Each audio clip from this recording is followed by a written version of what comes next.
আমাদের বিড়াল 4টা বাচ্চা দিছে। 4টা বাচ্চার মধ্যে একটা বাচ্চা মারা গেছে। এই যে আমাদের বিড়ালের 4টা বাচ্চা, ওই যে একটা মারা গেছে। তো কালকে রাত্রে বাচ্চাগুলো দিছে, দেখেন আরো 3টা বাচ্চা আছে। অনেক সুন্দর, অনেক কিউট লাগে বাচ্চাগুলাকে। এই যে মা বাচ্চা দুধ খাওয়াইতেছে। এই যে কি সুন্দর বাচ্চা, একটা মারা গেছে। ওই যে ওখানে মারা গেছে, একটা বাচ্চা মারা গেছে। ওটা ওটা লড়তেছে না, আছে লড়তেছে। খাওয়ানোর দিকে দিতে হবে।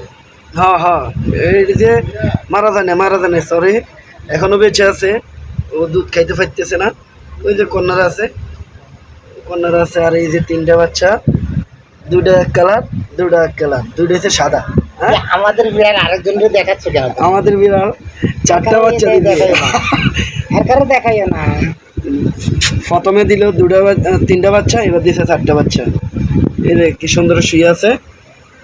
ওইটি নিয়ে আসি দেখাই কিনা দাও। গতকালকে রাত্রে কিন্তু অনেক চিল্লি করছিল, আমরা বুঝতে পারি নাই না। মার বুকে দুধে দিছে, এখন দুধ খাইতেছে। এতে দেখেন কি সুন্দর লাগতেছে না, 4টা বাচ্চা। দোয়া করবেন, দেখাচ্ছে কেন? দোয়া করবেন যেন 4টা বাচ্চা থাকে। অনেক কিউট, অনেক সুন্দর লাগতেছে জানেন। কিউট কি কোন জায়গার মধ্যে ঢুকছি দেখছে, কোন জায়গার মধ্যে ঢুকে বাচ্চাগুলো।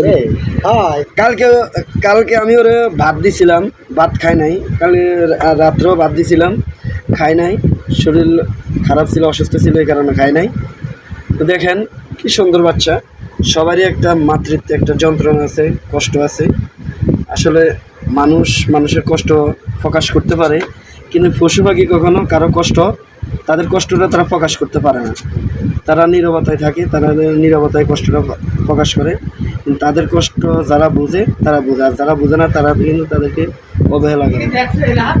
এই যে আমাদের 4টা বাচ্চা, খুব কিউট একটা বাচ্চা। কেন আমাদের বাচ্চাও পরে দেখাচ্ছ তুমি?